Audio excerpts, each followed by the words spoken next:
So all of the Accuair management is now in. I was waiting on a few more pieces for the E-Level Plus system to show up.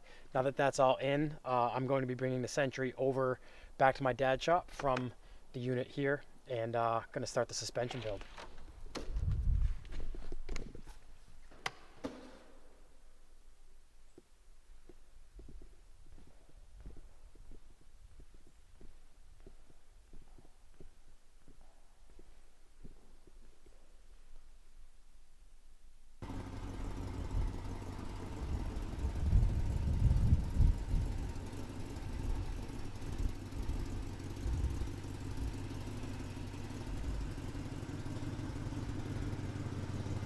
I really hate driving this thing or any of my summer cars on the roads here in New Hampshire during the winter before we get a solid week's worth of rain in the spring where it washes all the salt off the roads. They're not skittish about putting salt on the roads up here, so it's a particularly dry day. So the only salt that's really on the road right now is just kind of like powdered residual. So it's not like it's wet and it's going to get caked in to certain parts of the car underneath or on the body. So it's about a 12 to 15 minute drive back over to my dad's shop, and gonna get it over there now, and that way in the next couple weeks I can start working on the suspension. And there's going to be a lot of in and out of the suspension because you have to weld the strut assemblies to your knuckles, the Airlift Performance Universal Builder Kit strut assemblies. So it takes a lot of cutting and tack welding and setting it everything where you want it. I use the same setup on my 7 Series, my E23, and you kind of have to keep sectioning it to get the lift where you want it and make sure you get it as low as you want it and whatnot. So it's going to be some tedious work for a little bit trying to get everything to sit exactly where I want it. Well, we're back in the Century. I haven't driven this since the beginning of November, and even when we got back from our cross-country trip with it from Seattle, I really only took it into town a few times to get coffee. So I haven't really driven this car much at all since we did 3,200 miles or so across America. So I'm really excited to get this back to my dad's shop and really start working on the fun parts of the project, you know, getting the air suspension in, getting all the wiring sorted out, and yeah, really can't wait till winter's over and I can cruise this thing again. On wheels, on suspension. I've got a lot of Japanese stuff, like retro VIP Toyota stuff that I've been searching for in Japan. So I'm really excited to hopefully find some of that stuff and work on the car aesthetically as well.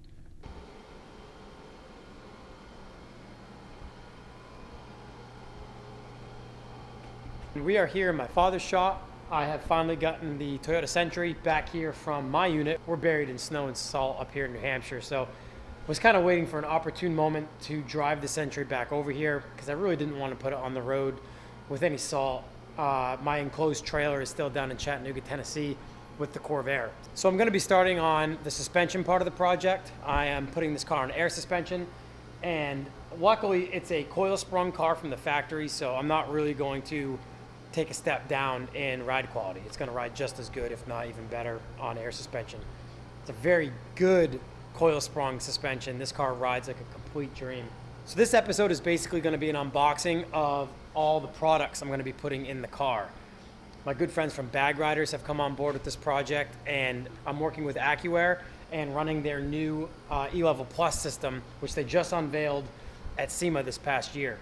So it's a brand new management system. I've never used it, and the first batch to the public has just gone out this past month. So I'm really excited to work with them. I've never run Accuair in any of my own cars. I've always run Airlift Performance Management. So that being said, I am running Airlift Performance hardware. I'm going to be running Airlift Dominator bags in the rear, and I'm running their Universal Builder Kit bellow bags with the strut assemblies on them for the front. It's kind of similar to a BMW setup, like an 80s or 90s BMW setup in the front, where the best option with the Airlift Universal Builder Kit is to cut the strut tube off at the knuckle and weld on the new universal strut tube that the bellow bags are attached to. So I'm going to have to design and CNC cut some upper top plates that'll mount to the strut tower in the car. And I've decided to work with some pillow ball mounts for camber adjustment up top, since the strut body and the knuckle are one piece, unlike a Volkswagen or something where, like a Mark 1 or Mark 2, where you've got lower bolts from the knuckle to the strut assembly where you can adjust camber that way with a cam bolt or something like that. So I've got to adapt the pillow ball mount itself to the upper plate that I make. So I'm gonna CNC cut the upper plate with slots for the camber adjustment and all that. So that's gonna be some time consuming parts of the project, but I'm gonna do my best to document all that as I'm going through it. To get you up to speed, if you haven't seen the past episodes where we drove this car from Seattle to New Hampshire, just over 3,200 miles because we didn't do a straight across America run. I bought this car in Seattle, Washington. It was imported from Japan a couple years ago, like 2017 or so, and we drove it clear across America. We did a series of Governors Club pop-up meets across the country on our way home, and it performed flawlessly. This car drove like a brand new car. It barely consumed any oil, didn't give us any issues on the road. And since I'd gotten back in mid-September, I basically just ran it around town, to run errands or get coffee or something, and basically put it away in November when winter set in. So this is basically the most I've started to really pay attention to this car since I brought it home. So this is a 1991 VG45 long wheelbase Toyota Century. This is technically like the first generation Century, even though they did different facelifts throughout the years. They started the Century in 1967, and all the way through 1997, basically kept the same body since 1967. So they ran the same body basically for a 30-year production span. The long wheelbase cars, they didn't start making until 1990, I believe, early 90s through 97.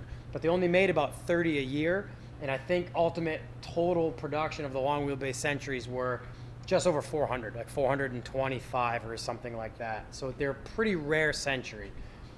Over the years, they did facelift parts of the car, obviously, drivetrain, lighting, safety. They did facelift a lot of parts of the car. They facelifted the grille from the late 60s, from the early models on. But the bodies themselves stayed the same, which is why these cars look like an old car for the most part. But this one's a 91. It's powered by a 4-liter 5V EU V8, which is known as the Toyota Hemi. And it's the only car that they put this motor in that I'm aware of. It doesn't share any similarities to the 1UZ that Toyota put in the Lexuses here in America. So parts are kind of really hard to find.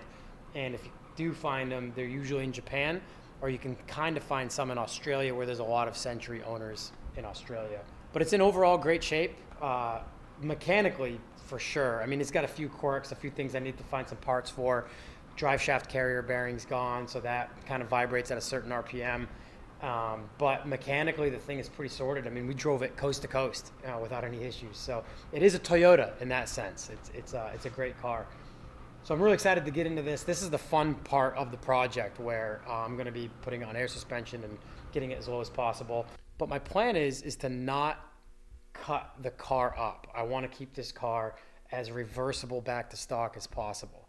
I want the car to sit as low as possible. I want it to have that menacing laid out look, but I don't want to go cutting around in the inner fenders or tubbing it or really notching a lot of parts of the body in order to get it low. So my first order of business is really to get all the factory suspension out of it and set it down and see where all my control arms are sitting, see how the panhard bar moves the axle in the back, just kind of get an idea overall of geometry when the car's as low as it can go, and then decide how much modification to the body I want to do to get the car lower. Because as most of you probably know, you can go quite a ways with suspension as far as springs or airbags go, but to get that last inch to half inch requires a ton of work. So I really would like to avoid that on this car, because I do really, really enjoy this car in its stock form. And I do realize how rare it is, especially here in America. So I'm not out to bastardize or ruin this car by any means. I just want it to sit super low with an aggressive set of wheels and enjoy it, drive it and enjoy it. I don't quite remember, and I don't have Wikipedia in front of me, but I'm pretty sure the long wheelbase car was almost 24 inches longer than the short wheelbase. Might even be a little bit more, but I do think I remember reading that it was about 24 inches longer overall wheelbase. You can see how big the B-pillar is. They've even added these opera windows for when you're driving, when you're backing up. You don't have these gigantic blind spots And they actually work quite well when you're backing the car up. These serve very well for being able to see as you're backing up. But the rear doors obviously are significantly longer than the short wheelbase. So, unboxing most of the stuff, we'll go through the management. I'm going to be running the new Endo CVT tank. Well, it's not really new, but it's new to me. I've never run one. So I'm really excited to run one of these modular tanks. I hear a lot of good things about them. I hear they're silent, so you can't hear the compressor running, which is good. In a car like this, it'll be nice to have a nice quiet system in the car to where you're not hearing a compressor run real loudly or anything. CVT tank from Accuair. Gonna open up all the management and go through some of the hardware as well. All right, so first we have the E-Level Plus ECU. Now, if you go to Accuair's website, even their Instagram, they do a proper unboxing of all this stuff. So they'll take you through all the details you need to know about this system, better than I'm going to right now. When you first open it up, you basically have your registration information, and they implore you to register because your warranty isn't good on any of this stuff if you don't register.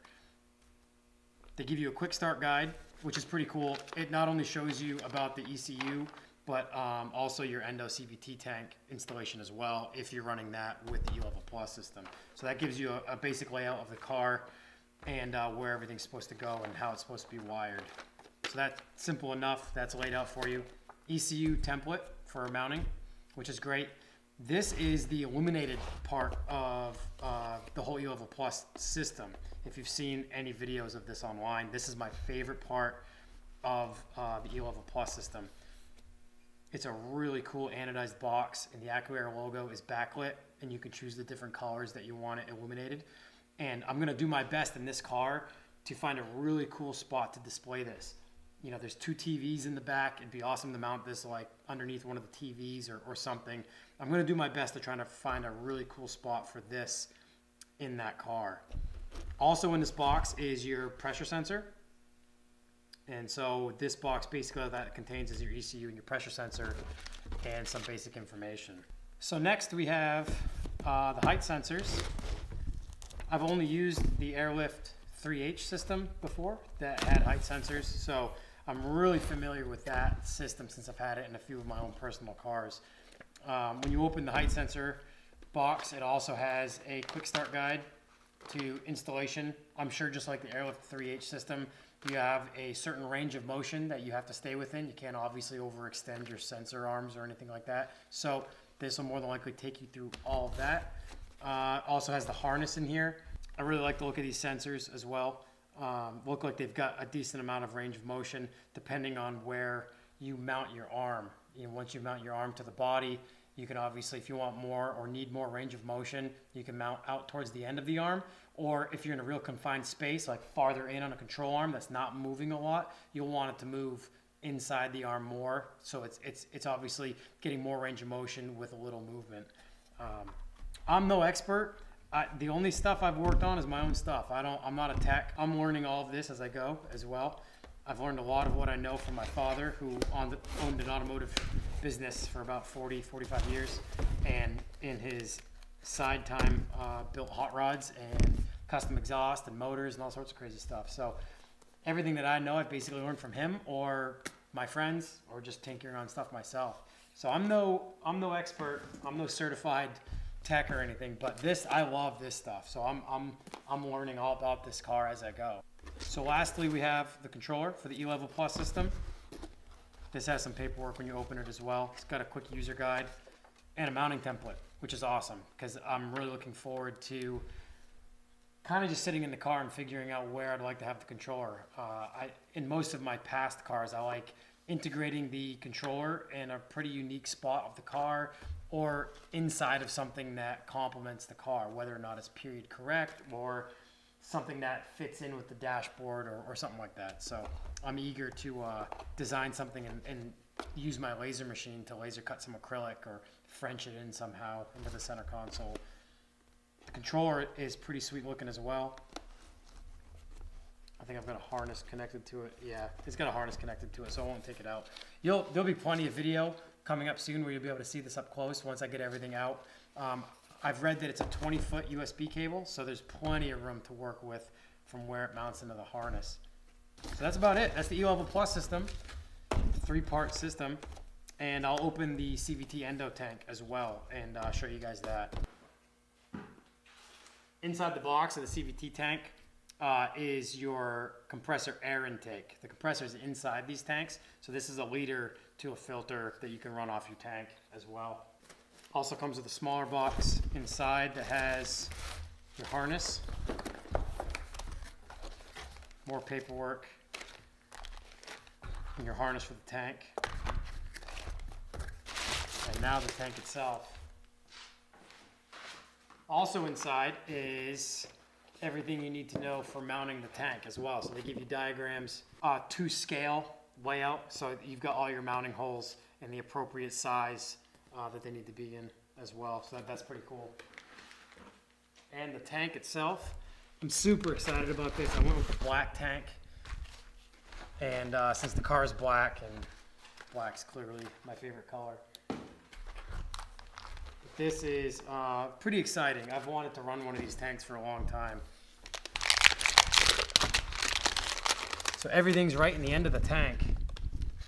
You got all your PTC fittings, your harness, everything's inside the tank. And what a cool idea to run everything inside. So I don't have to have a compressor or a manifold anywhere else. Just the ECU, the tank, and then the controller. So I'm excited to get all this stuff in the car. First, what I'm gonna do is I'm gonna sit in the car and stare blankly into the void and try to figure out where I want everything. Tank might be easy enough as far as location. I'd like to get that ECU mounted somewhere really cool to where it's almost like a display piece of the car, but it doesn't stand out at all. So I just unwrapped the Cvt Endo tank, and this thing is beautiful. I went for the black anodized tank because my plan was if I hung this from the rear deck lid under the parcel shelf, I wanted to laser engrave the Accuair logo in it, which would basically laser engrave through the anodization to reveal the aluminum underneath to really make it pop. But this thing looks so good without it, so I don't know what I'm going to do. I'll get its placement sorted out and get it in the car and then decide what I want to do aesthetically, if I want to laser engrave it or anything. What's left now for the suspension unboxing is the hardware. And as I mentioned before, I'm using all Airlift Performance products. First, we've got the Dominator bags, which is the quintessential Airlift bag. These are the 2500s, I think. Yeah, these are the 2500s. I'm running the Dominator 2600 or whatever the larger bag is in my 52 cab over, because that's got a Cummins turbo diesel in it, and it's just a big, you know, over the road tractor basically. So I've got the larger version of these in my cab over. But these here will be more than enough to lift this car.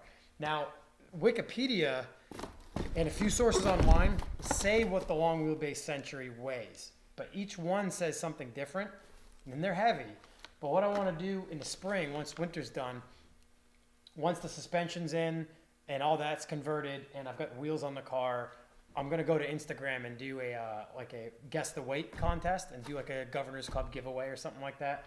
So what I'll do is we'll take some guesses on weight of the car. I'll take it to my local transfer station, put it over the scales, and closest guess without going over, you know, wins a Governor's Club care package or something like that. So I'm really eager to see what the thing weighs anyway, but what it weighs once suspension's been crossed over and it's got different wheels on it and all of that. So that being said, it is a heavy car, but the Dominator bags will do just fine lifting it. So these are the pillow ball mounts that I'm going to utilize. And what I'm ultimately going to do is I'm going to take the pillow ball itself out of the top plate, because this red anodized piece here is ultimately going to be the custom plate I make for the Century. So this 3-stud part is all going to go. I'm going to make my own top plate. I'm going to CNC cut the slot for the pillow ball and then the slots for the adjusters. And yeah, and hopefully from there I'll really be able to critique where I want my wheel to sit underneath the car. So that's on the list as well. Both Dominator 2500 bags. And the rear shouldn't be too complicated. I just need to cut the original spring perches out and make my own bag brackets and cups that these will mount to, and then those will sit in the car. in many cases, I always try to keep the airline to the top of the bag because that moves with the body. That doesn't move with the suspension. The airline will never be pulled or anything like that away from the bag. And mount the bag, depending on the application. Obviously, each car is different and each application is different. As far as like a universal bag in a car, I like to mount the bag to the actual body. That way, if for some reason, when it's put on a lift, it won't overextend and the bag's trying to hang on to a control arm or something that's working its way down as the car comes off the ground. This is one of Airlift's universal builder kits. It's a dual bellow bag with a shock already built into it with a strut assembly, like a strut tube. So it's a dual bellow bag with the shock integrated in through it. And this acts basically just like a coilover strut assembly in the car, but instead of a coil, it's a bag. And so they supply you with some tubes that you ultimately weld to the body here, which is where you want someone who welds professionally or has some experience welding. I've welded, my father and I have both welded to these before, and we've actually gone through on one on my BMW. They say to make 3/4 inch passes, and you don't want to puncture this because there's contained, there's flammable fluids in here because of the shock. So we actually had one pierce. We were running it pretty hot, and just went a little too far and just burned through. Luckily, no one was hurt, but that is a main concern. So make sure if you get these from Airlift to read through all the instructions and just make sure you know what you're doing before you dive into it. Airport airline fitting goes right underneath here. I'm going to retrofit the pillow ball mount on the top so I can get some camber adjustment out of it.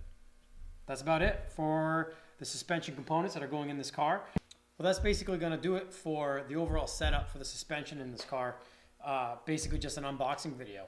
Show you guys what I'm going to be running in the car for hardware, management, and software. So other than the Airlift Performance products, I'm really excited to run Accuair for the first time in a car, and a special car at that. So thank you guys for watching, and make sure to like and subscribe to the channel as I move forward with this project, and many more in the future, obviously. But this project is basically the 2020 project. I'm really excited to get into this and get going. If you haven't seen it already, I've finally started my Purpose and Passion podcast. That's a video before this, and that's going to be streaming on Spotify and iTunes as well. So I'll put that in the description below. Make sure to subscribe to that on any streaming services that you listen to podcasts on. That's been a long time coming. I'm super excited to finally have that off the ground. I'm going to be recording episode 2 with Corey again this weekend, and then it's looking like episode 3 is going to be with my good friend Josh Garcia from Revival Motoring Podcast and Magazine. So that'll do it for this video. Thank you guys, and I'll see you in the next episode. Also, guys, I wanted to mention that issue 53 of S3 Magazine has just hit newsstands, and it features my Corvair. My good friend Benny Wiles photographed it in Daytona, Florida when we were down there for Simply Clean, and Wooly and the boys wanted to run the car in issue 53. So if you get a chance to grab 53 off newsstands, or if you have a subscription to S3 Magazine, look for my Corvair in issue 53.